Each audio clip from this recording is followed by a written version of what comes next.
You ever watch a battle unfold where everything that could go wrong did go wrong, and you just sit there thinking, how did these people even survive to tell the tale? Most history classes teach you about the glorious victories, the brilliant strategies, the commanders who changed the world. But nobody talks about the other side. Nobody mentions the battles where armies marched confidently into absolute disaster, where generals made decisions so catastrophically bad that you wonder if they were actively trying to lose. We're talking about defeats so complete, so utterly devastating, that they literally wiped entire armies off the map. Defeats where soldiers walked into traps so obvious that even a child could have seen them coming. Defeats that happened because someone was too proud, too stubborn, or too drunk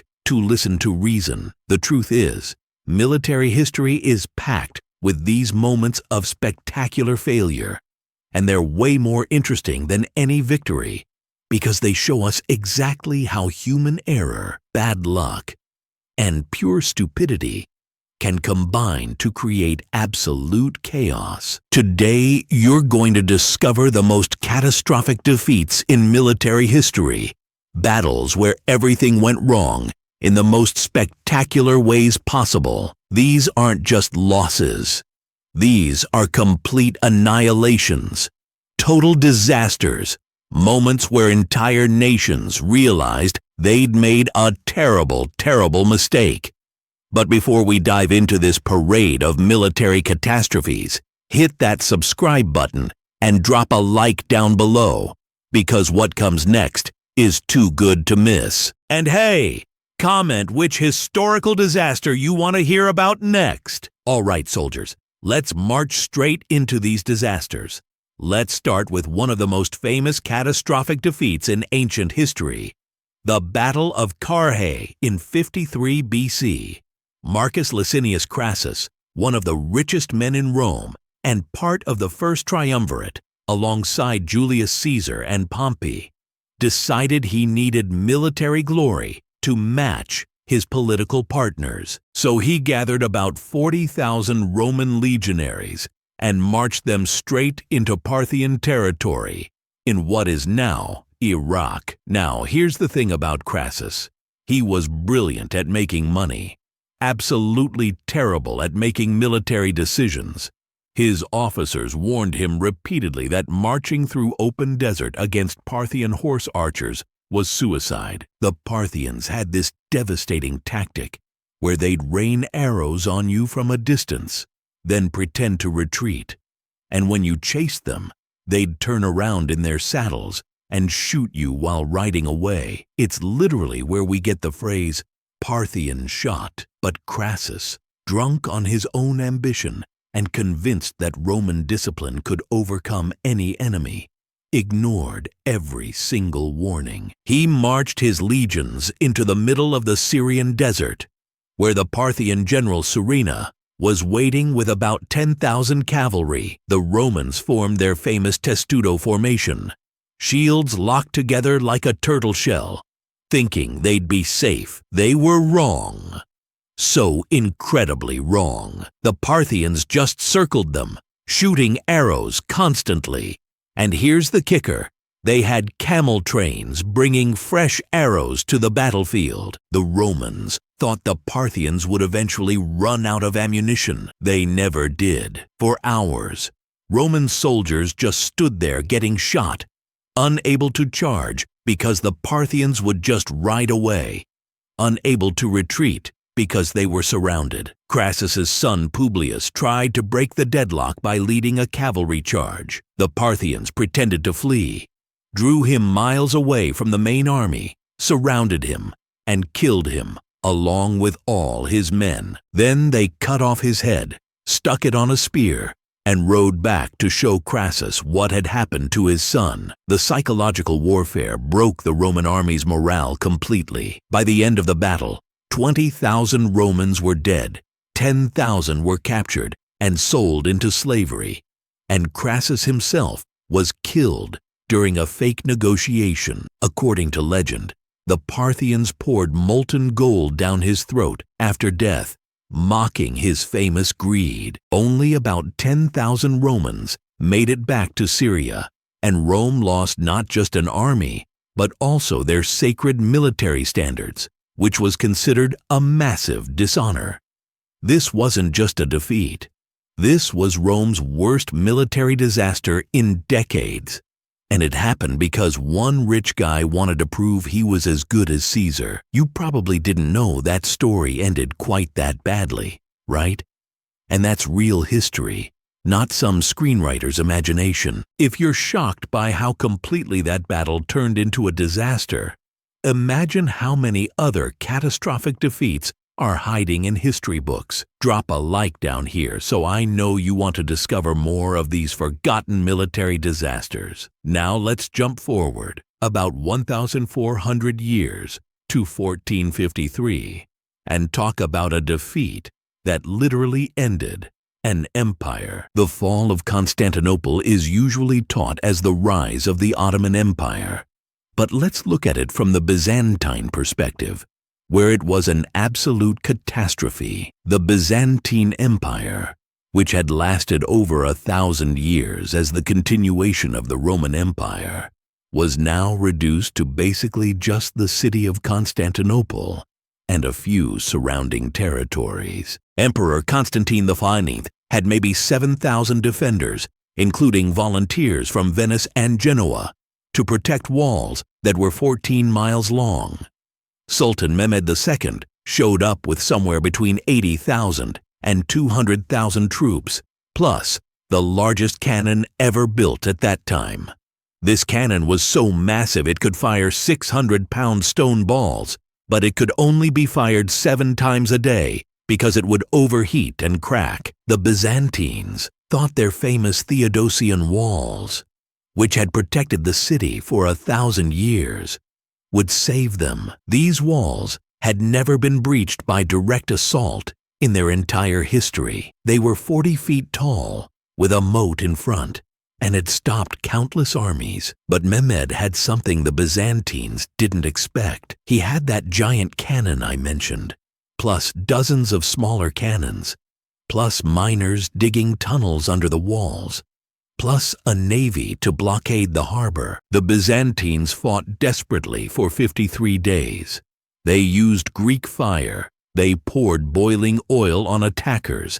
They even managed to destroy several Ottoman tunnels by countermining. Constantine V himself fought on the walls alongside his men. But here's where it gets tragic. The Byzantines had this massive chain across the Golden Horn Harbor that prevented Ottoman ships from entering. It was working perfectly. But on April 22nd, Mehmed did something nobody expected. He had his engineers build a greased wooden road over the hills behind the city, and his men physically dragged 70 ships over land, around the chain, and launched them inside the harbor. The Byzantines woke up one morning, and there was an enemy fleet inside their supposedly protected harbor.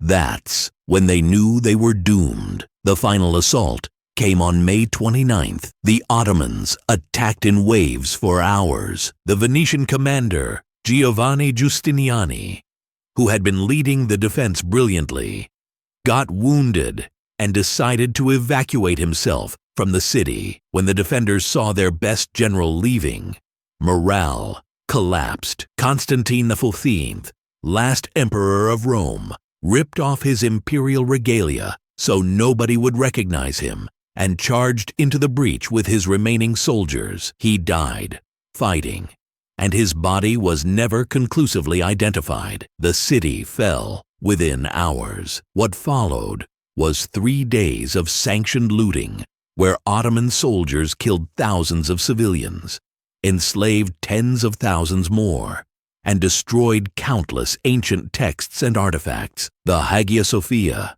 the greatest church in Christendom for 900 years, was converted to a mosque. An empire that had survived for 1,123 years ended in a single day because they couldn't adapt to gunpowder warfare and because one commander abandoned his post. Historians literally mark this as the end of the Middle Ages. One battle ended an entire historical era. And speaking of things ending, let's talk about the Battle of Adrianople in 378 AD, which basically started the fall of the Western Roman Empire.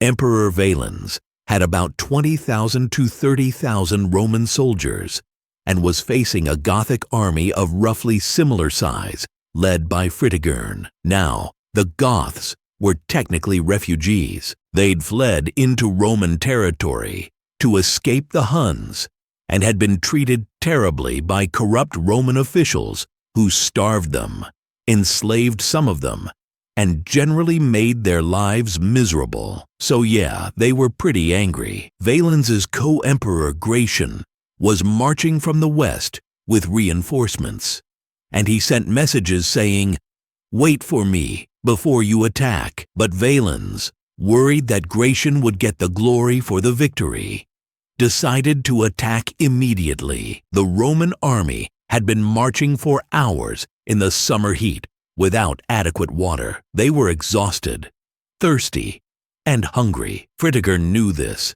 so he sent envoys to negotiate, deliberately stalling for time. While the Romans stood there in full armor under the scorching sun, Fritigern even had his men light fires upwind so smoke would blow into the Roman lines, making them even more uncomfortable. The Romans, dying of thirst and heat exhaustion, finally lost patience and attacked without orders. But here's the problem. The Gothic cavalry wasn't on the battlefield. They'd gone foraging, and Fritigern had been stalling specifically to give them time to return. Right as the Romans engaged with the Gothic infantry, thousands of Gothic horsemen appeared and slammed into the Roman flanks. The Romans tried to form defensive positions, but they were so tightly packed together that they couldn't even lift their weapons.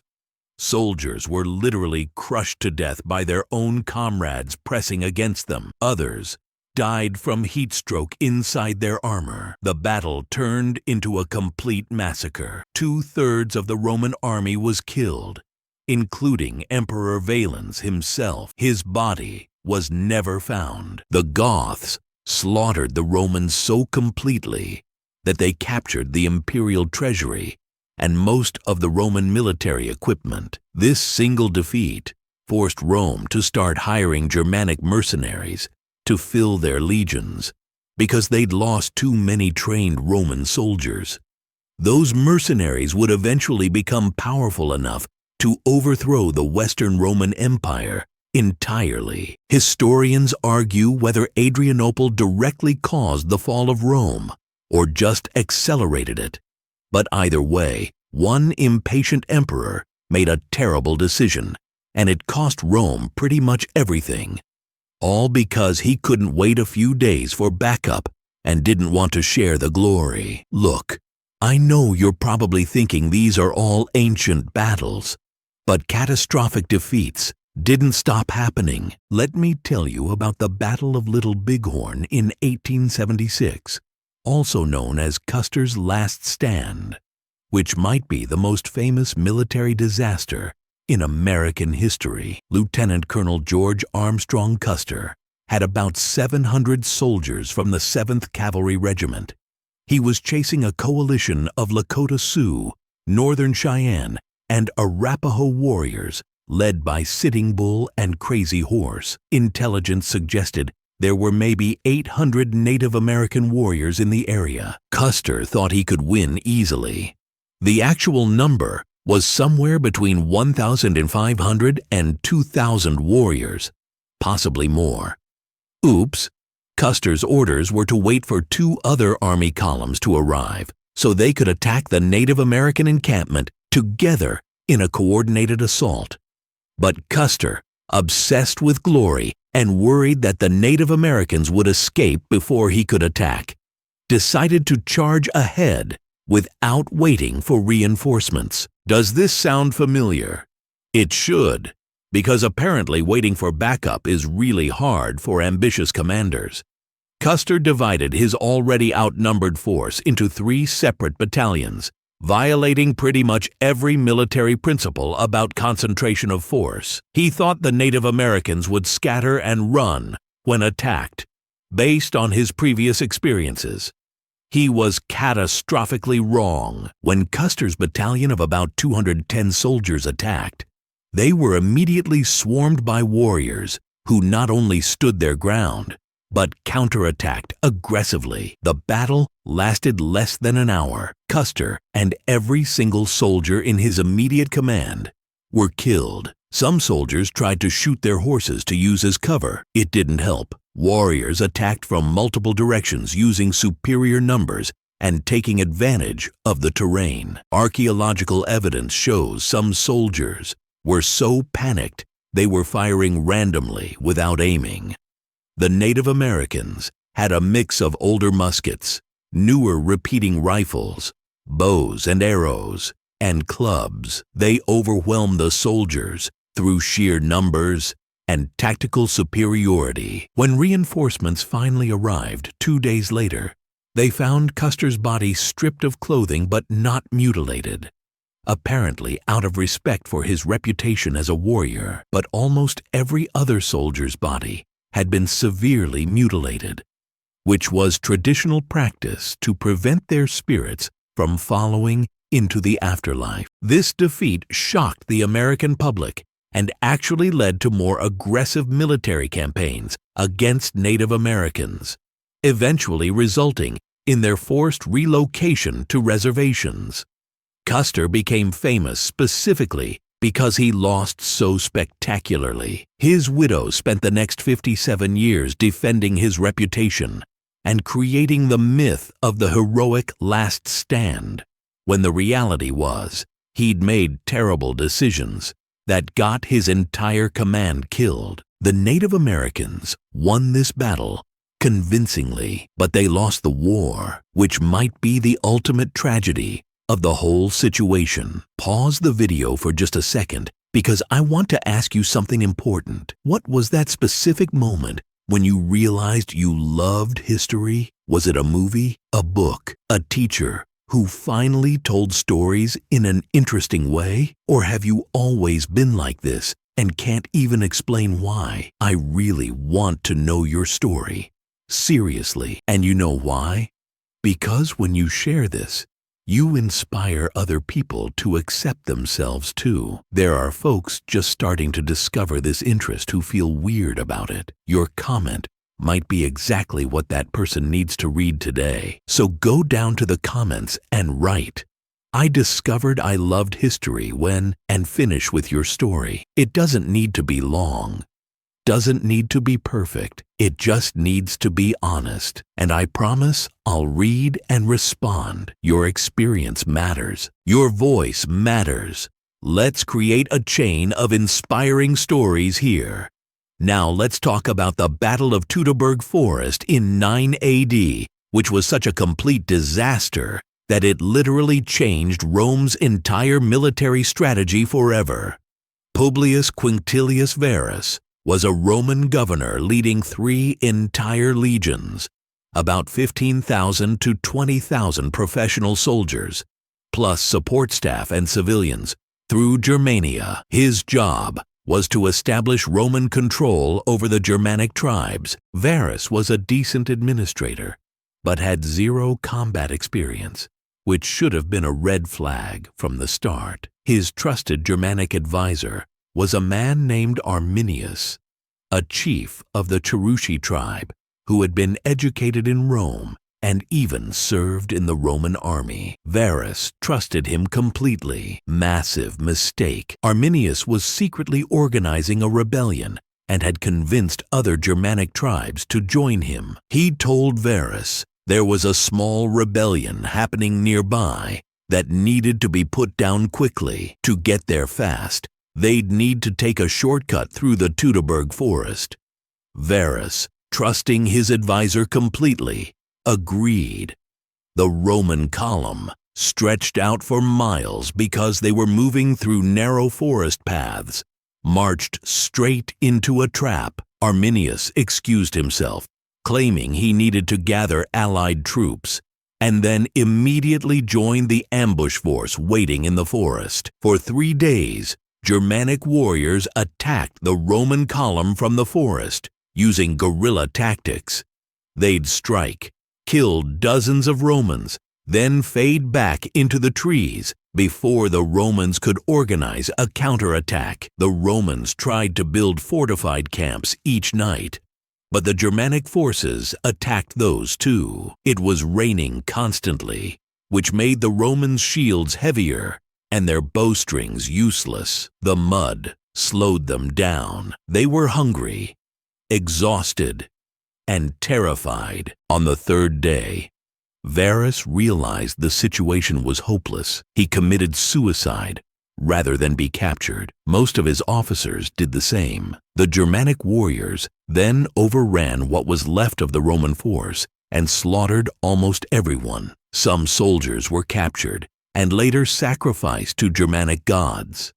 Others were enslaved. Only a few hundred out of 20,000 made it back to Roman territory. When news reached Emperor Augustus in Rome, he was so devastated he would bang his head against the walls of his palace shouting, "Quintili var, legiones rede," which means, "Quintilius Varus, give me back my legions." Rome never seriously tried to conquer Germania again. They pulled back to the Rhine River and made that their permanent border. 3 entire legions, including their sacred eagle standards, were lost forever. Those legion numbers, the Pod 18th and 19th, were never used again in Roman military history. One battle made Rome abandon their expansion plans and probably change the entire course of European history. Because if Rome had conquered Germania, modern Germany, France, and much of Eastern Europe would be completely different today. All because one governor trusted the wrong person and walked his entire army into an ambush. And hey, if you're enjoying these stories of catastrophic military failures, don't forget to drop a like down below. The more likes this video gets, the more videos like this I'll make. And trust me, there are so many more bizarre military disasters to talk about. Let's move to 1415 and the Battle of Agincourt, but from the French perspective, where it was an absolute catastrophe. The French had somewhere between 12,000 and 36,000 soldiers, most of them heavily armored knights, which was the medieval equivalent of driving a tank. The English had maybe 6,000 to 9,000 soldiers, most of them archers. The French outnumbered the English significantly and had better equipment. They should have won easily. They lost spectacularly. Here's what went wrong.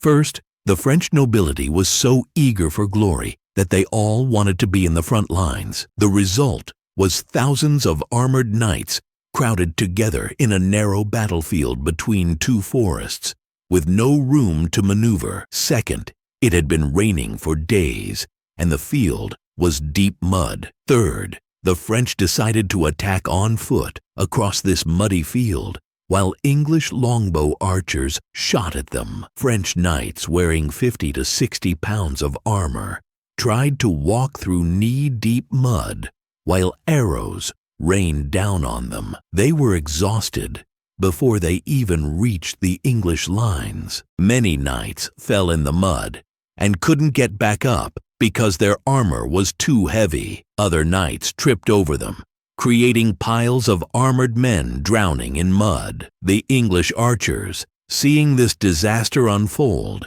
dropped their bows, grabbed hammers and daggers, and just went into the piles of fallen knights, killing them through gaps in their armor. It was less a battle and more a slaughter. The French launched 3 separate attacks, and all 3 failed the same way. By the end, somewhere between 4,000 and 10,000 French soldiers were dead, including huge numbers of nobility. The English lost maybe 400 to 600 men.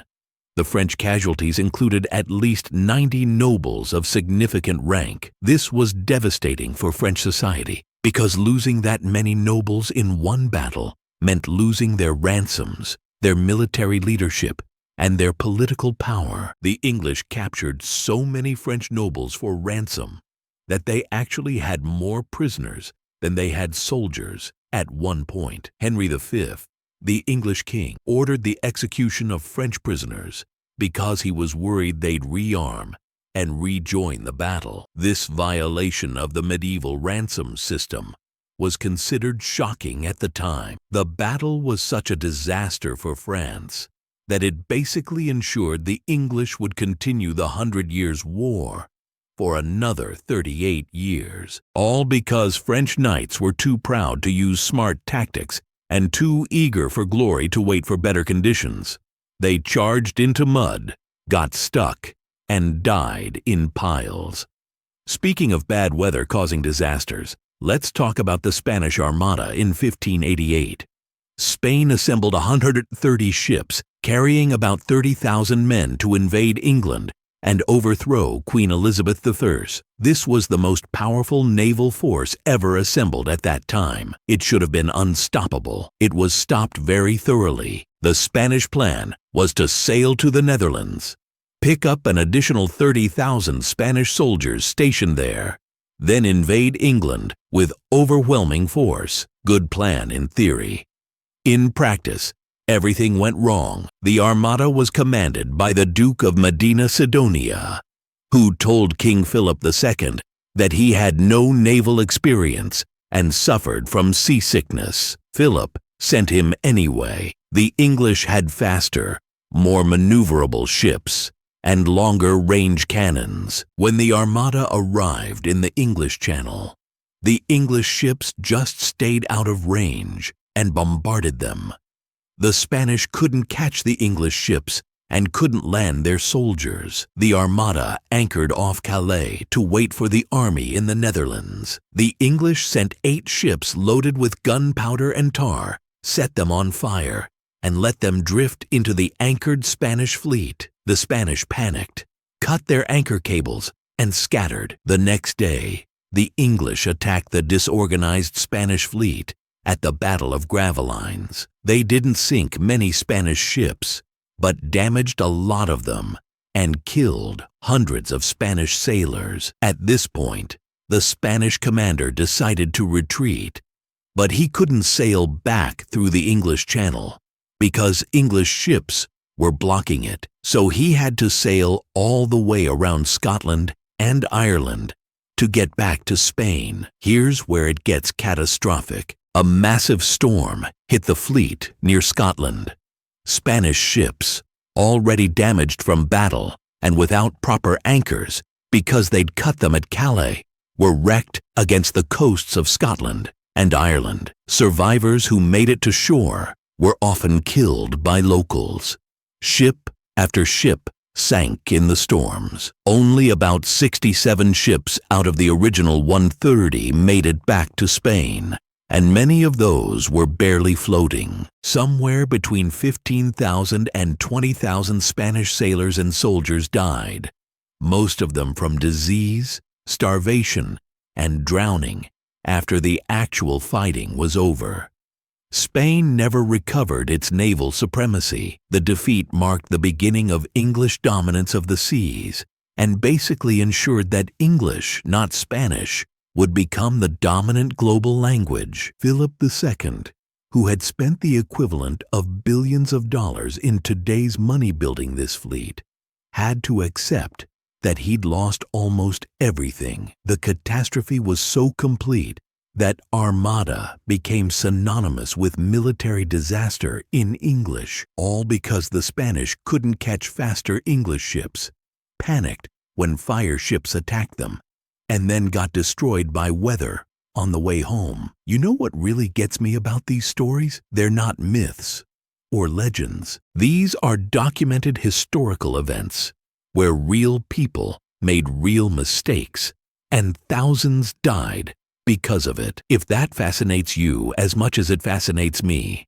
and you want more content exploring the wildest true stories from history, hit that subscribe button now and turn on notifications. This channel exists to dig up these incredible disasters that school never taught you properly. Come join the community and let's keep exploring together. Let's wrap this up with one more catastrophic defeat that's more recent and maybe even more shocking because it happened in the modern era, the Battle of Tsushima in 1905 between Russia and Japan. Russia sent their entire Baltic fleet, 38 battleships and cruisers, plus dozens of support vessels, on an 8-month journey halfway around the world to fight Japan.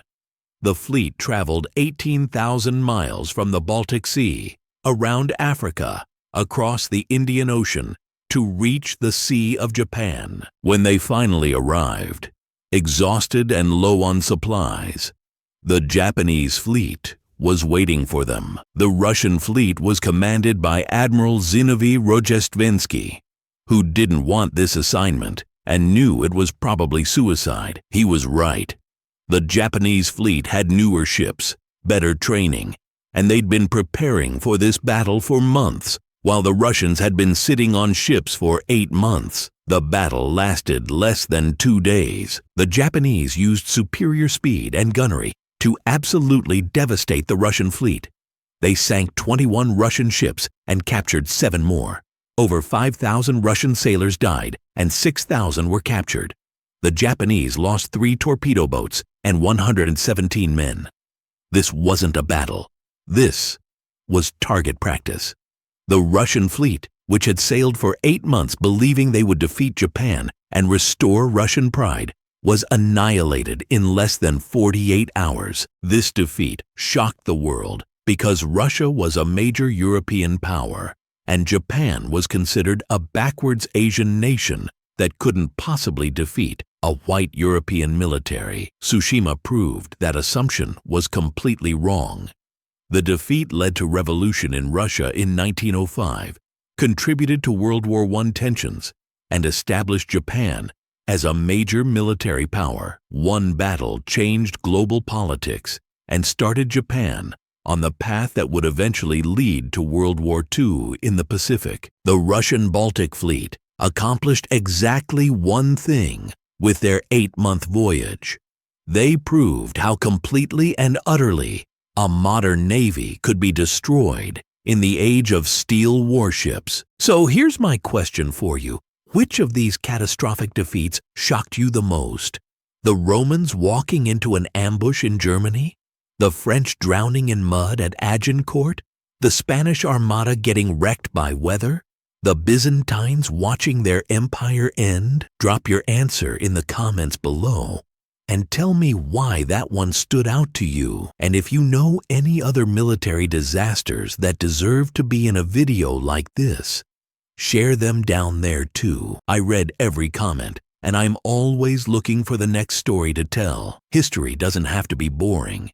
In fact, real history is full of these stories that no fiction writer would dare invent because nobody would believe them. These defeats happened because real people made real mistakes, got too proud, too ambitious, or just ran into really bad luck. They prove that no matter how powerful your army is, no matter how advanced your technology, you can still lose everything if you make the wrong decisions at the wrong time. If you made it this far, thank you for watching. Hit that subscribe button if you haven't already. Smash that like button to tell the algorithm you want more history content.